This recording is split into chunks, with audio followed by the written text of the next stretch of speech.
कहा जाता है कि माँ का दूध बच्चे के लिए वरदान होता है। लेकिन क्या आपने कभी सोचा है कि उसी दूध की कीमत जात-पात और ऊंच-नीच के तराजू में तौली जा सकती है?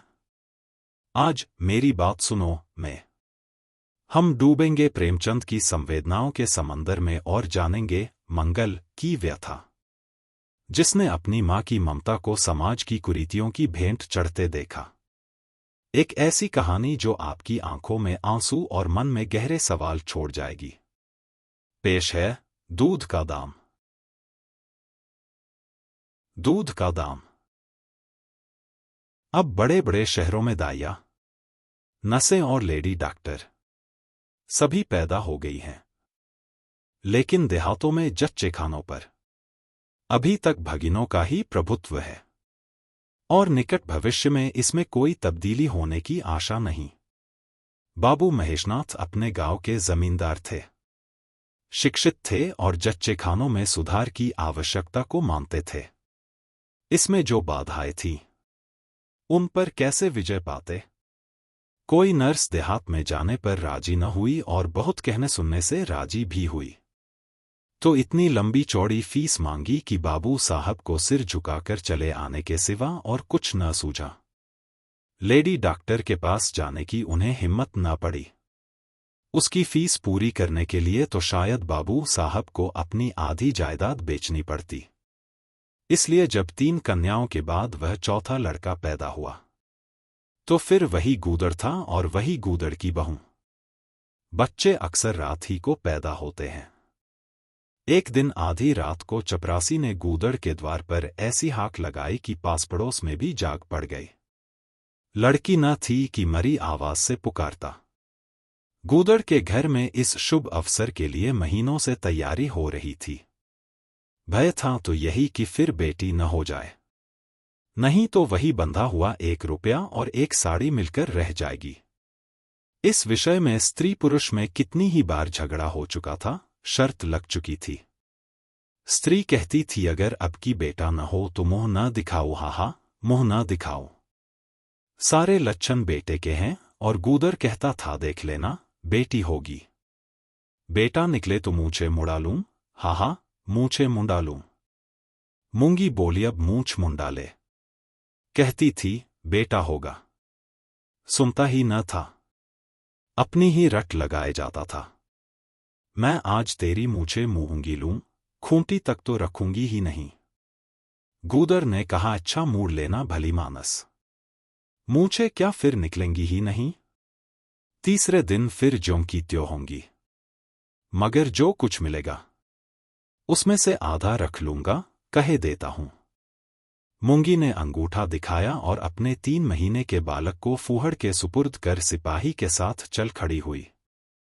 गूदड़ ने पुकारा अरे सुन तो कहाँ भागी जाती है, मुझे भी बधाई बजाने जाना पड़ेगा, इसे कौन संभालेगा। मूंगी ने दूर ही से कहा इसे वहीं धरती पर सुला देना, मैं आके दूध पिला जाऊंगी। महेशनाच के यहां अब पूंगी की खूब खातिरदारियां होने लगीं। सबेरे हरीरा मिलता, दोपहर को पूरियां और हलवा, तीसरे पहर को फिर और सत को फिर। गूदड़ को भी भरपूर परोसा मिलता था। मूंगी अपने बच्चे को दिन रात में 1-2 बार से ज्यादा दूध न पिला सकती थी, उसके लिए ऊपर के दूध का प्रबंध था। मूंगी का दूध बाबू साहब का भाग्यवान बालक पीता था और यह सिलसिला 12वें दिन भी बंद न हुआ। मालकिन मोटी ताजी देवी थी, पर अब की कुछ ऐसा संयोग कि उन्हें दूध हुआ ही नहीं। चुंगी दाई भी थी और दूध पिलाई भी। मालकिन कहती मूंगी हमारे बच्चे को पाल दे, फिर जब तक तू जिए बैठी खाती रहना, 5 बीघे माफी दिलवा दूंगी, नाती पोते तक चैन करेंगे।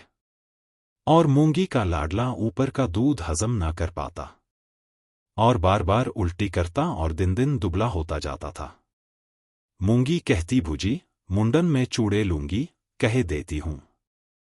बहूजी उत्तर देती हाहा लेना भाई, धमकाती क्यों है, चांदी के लेगी या सोने के। वाह बहूजी, चांदी के पहन के किसे मुंह दिखाऊंगी और किसकी हंसी होगी। अच्छा सोने के लेना भाई, कह तो दिया। और ब्याह में कंठा लूंगी और चौधरी गूदड़ के लिए हाथों के तोड़े। वह भी लेना, भगवान वह दिन तो दिखावे। घर में मालकिन के बाद मूंगी का राज्य था। महरिया, महाराजिन, नौकर चाकर सब उसका रोब मानते थे। यहां तक कि खुद बहूजी भी उससे दब जाती थी। एक बार तो उसने महेशनाथ को भी डांटा था। वह हंसकर टाल गए।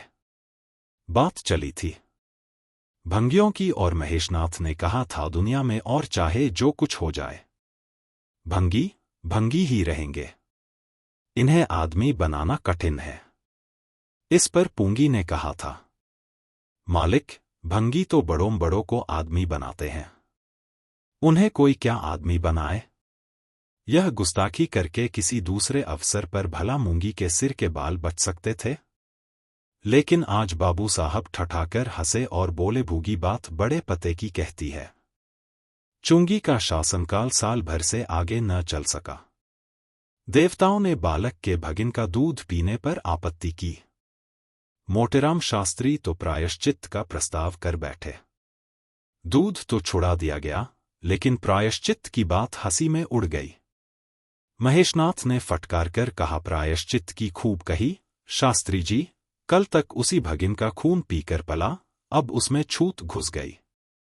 वाह रे आपका धर्म, शास्त्रोजी शिखा फटकार कर बोले, यह सत्य है, वह कल तक भगिन का रक्त पीकर पला, मांस खाकर पला, यह भी सत्य है, लेकिन कल की बात कल थी, आज की बात आज।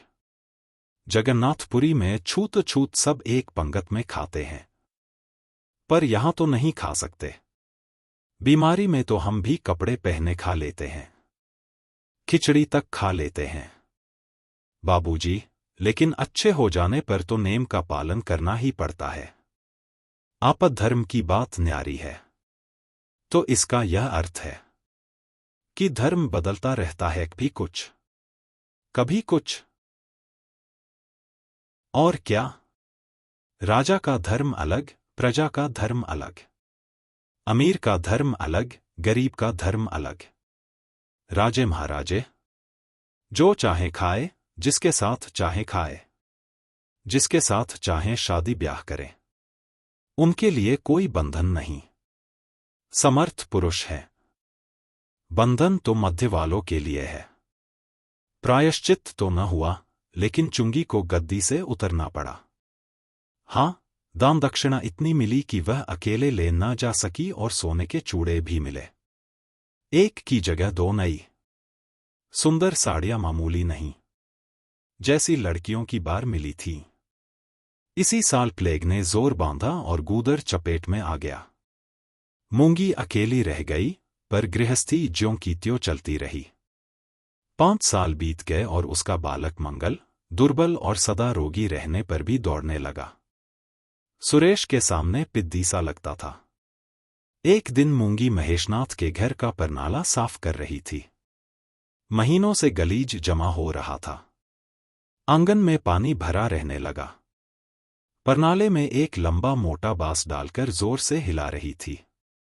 पूरा दाहिना हाथ परनाले के अंदर था कि एकाएक उसने चिल्लाकर हाथ बाहर निकाल लिया और उसी वक्त एक काला सांप परनाले से निकलकर भागा।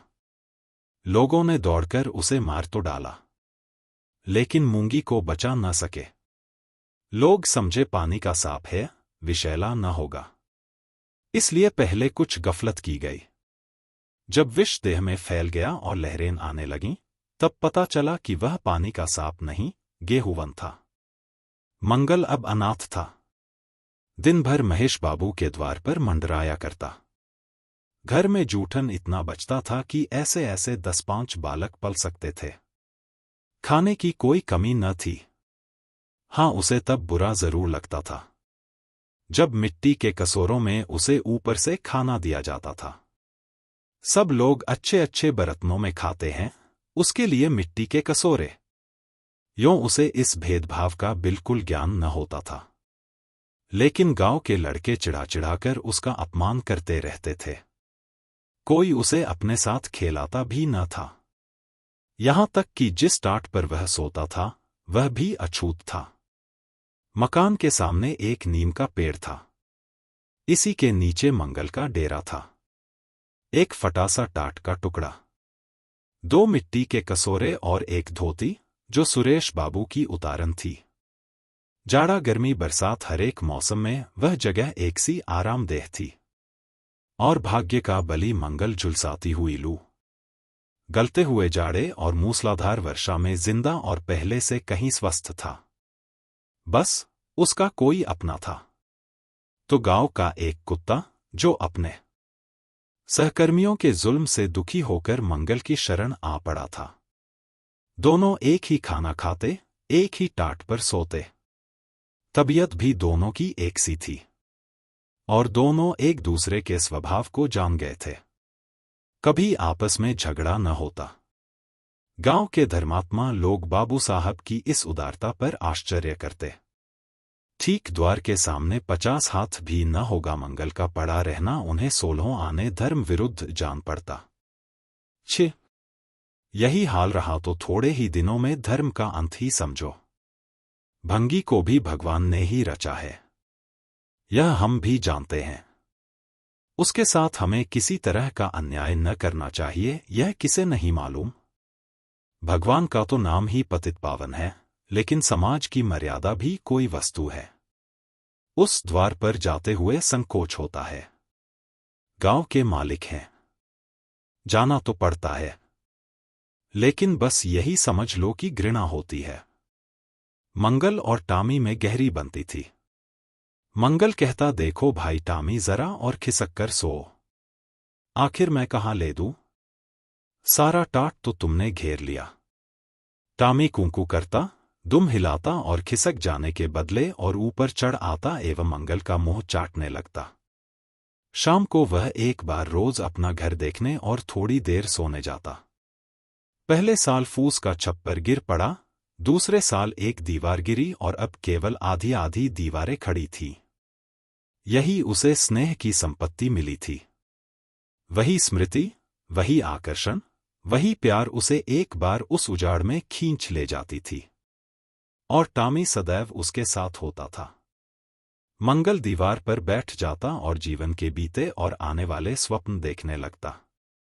टामी बार बार उछलकर उसको गोद में बैठने की असफल चेष्टा करता। एक दिन कुछ लड़के खेल रहे थे।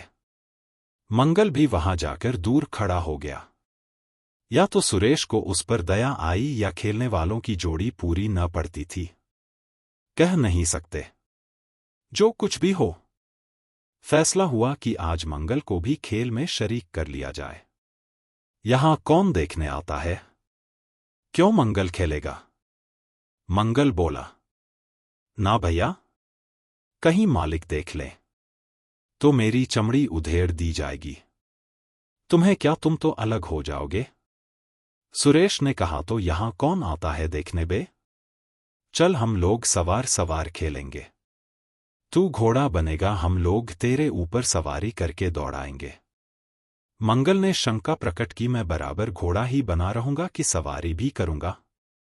यह बता दो। यह प्रश्न टेढ़ा था। किसी ने इस पर विचार न किया था। सुरेश ने एक क्षण विचार करके कहा, तुझे कौन अपनी पीठ पर बिठाएगा, सोच। आखिर तू भंगी है कि नहीं? मंगल भी कड़ा हो बोला, मैं कब कहता हूं कि मैं भंगी नहीं हूं। लेकिन तुम्हें मेरी ही मां ने अपना दूध पिलाया पाला है। मुझे भी सवारी करने दो, नहीं तो मैं घोड़ा न बनूंगा। सुरेश ने डांटकर कहा, तुझे घोड़ा बनना पड़ेगा, और मंगल को पकड़ने दौड़ा। मंगल भागा। सुरेश ने दौड़ाया। मंगल ने कदम और तेज किया। सुरेश ने भी जोर लगाया, मगर वह बहुत खा खा कर धुलधुला हो गया था और दौड़ने में उसकी सांस फूलने लगती थी। आखिर उसने रुककर कहा, आकर घोड़ा बनो मंगल, न तो कभी पा जाऊंगा तो बुरी तरह पी दूंगा।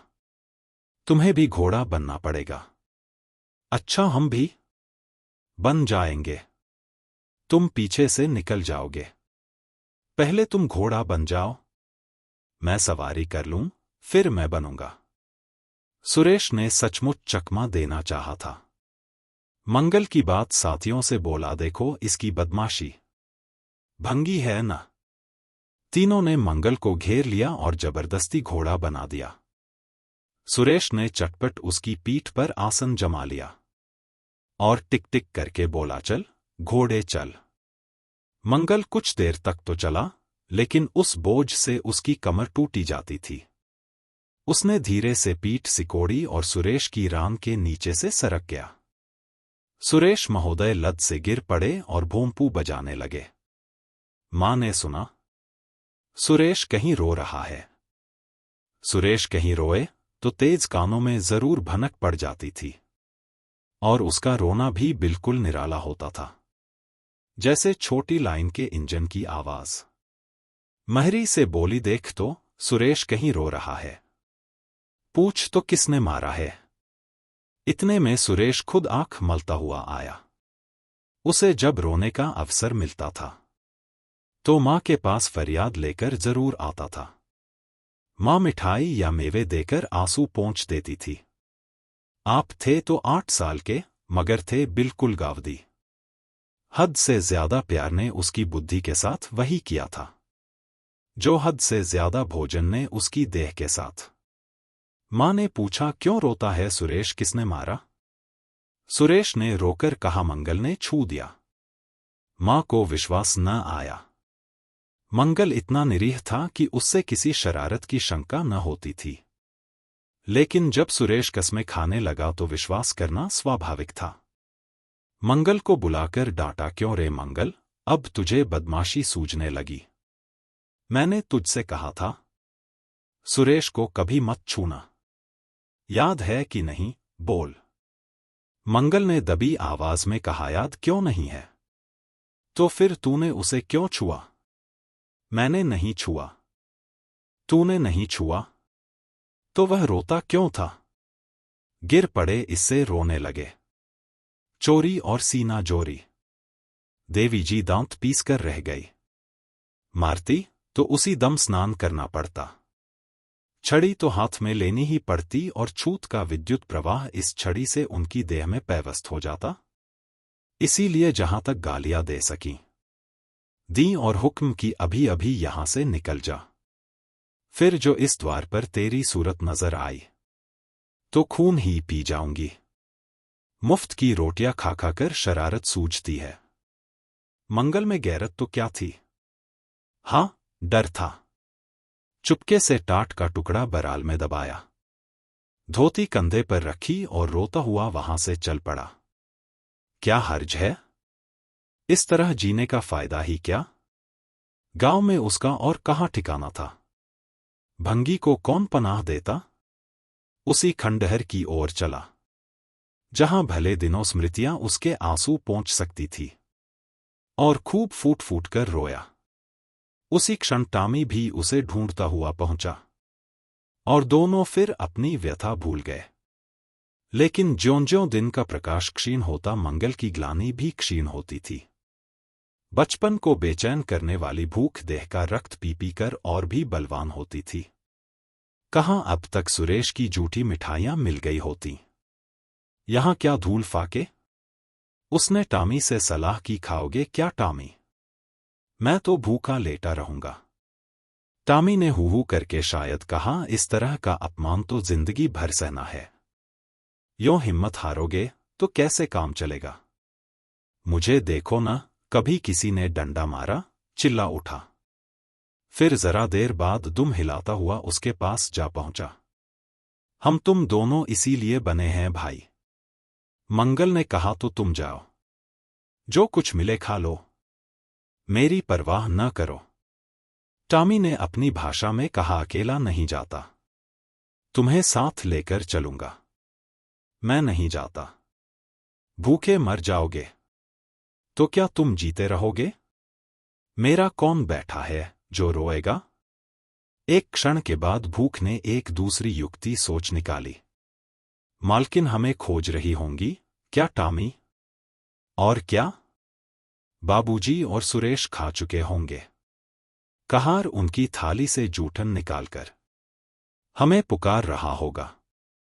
बाबूजी और सुरेश दोनों की थालियों में घी खूब रहता है और वह मीठी मीठी चीज़ा मलाई सबका सब घूरे पर डाल दिया जाएगा। देखे हमें खोजने कोई आता है? खोजने कौन आएगा? क्या कोई पुरोहित हो? एक बार मंगल मंगल होगा और बस थाली पर नाले में उड़ेल दी जाएगी। अच्छा चलो, मगर मैं छिपा रहूंगा। अगर किसी ने मेरा नाम लेकर न पुकारा तो मैं लौट आऊंगा, यह समझ लो। दोनों वहां से निकले और आकर महेशनाथ के द्वार पर अंधेरे में दुबककर खड़े हो गए। मगर टॉमी को सब्र कहाँ। वह धीरे से अंदर घुस गया। देखा, महेशनाथ और सुरेश थाली पर बैठ गए हैं। मंगल बरोठे में धीरे से बैठ गया, मगर डर रहा था कि कोई डंडा न मार दे। एक नौकर ने कहा, आज मंगल नहीं दिखा। मालकिन ने डांटा था, इससे भागा है शायद। दूसरे ने जवाब दिया, अच्छा हुआ निकाल दिया गया। सबेरे सबेरे भंगी का मुंह देखना पड़ता था। मंगल और अंधेरे में खिसक गया। उसकी आशा गहरे जल में डूब गई। महेशनाथ थाली से उठ गए। नौकर हाथ बुला रहा था, अब हुक्का पिएंगे और सोएंगे।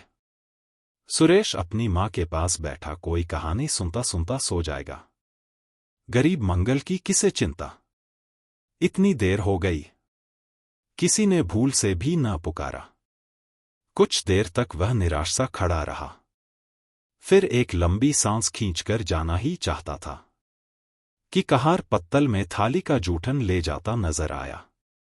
मंगल अंधेरे से निकलकर प्रकाश में आ गया। अब मन को कैसे रोके। कहार ने कहा, अरे तू यहां था? हमने समझा कि कहीं चला गया। ले खा ले, मैं फेंकने जा रहा था। मंगल ने दीनता से कहा, मैं तो कब से यहां खड़ा था। तो बोला, क्यों नहीं? मारे डर के। अच्छा ले खा ले। उसने पत्तल को ऊपर उठाकर मंगल के फैले हुए हाथों में डाल दिया। मंगल ने उसकी ओर ऐसी आंखों से देखा जिसमें दीन कृतज्ञता भरी हुई थी। टॉमी भी अंदर से निकल आया था। दोनों वहीं नीम के नीचे पत्तल में खाने लगे। मंगल ने एक हाथ से टॉमी का सिर सहलाकर कहा, देखा, पेट की आग ऐसी होती है। यह लात की मारी हुई रोटियां भी न मिलती तो क्या करते? टॉमी ने दुम हिला दी। सुरेश को अम्मा ने पाला था। लोग कहते हैं दूध का दाम कोई नहीं चुका सकता और मुझे दूध का यह दाम मिल रहा है। टॉमी ने फिर दुम हिलाई। कहानी तो खत्म हो गई, लेकिन इतिहास गवाह है कि ममता कभी जात नहीं पूछती, लेकिन यह समाज ममता की जात जरूर पूछता है।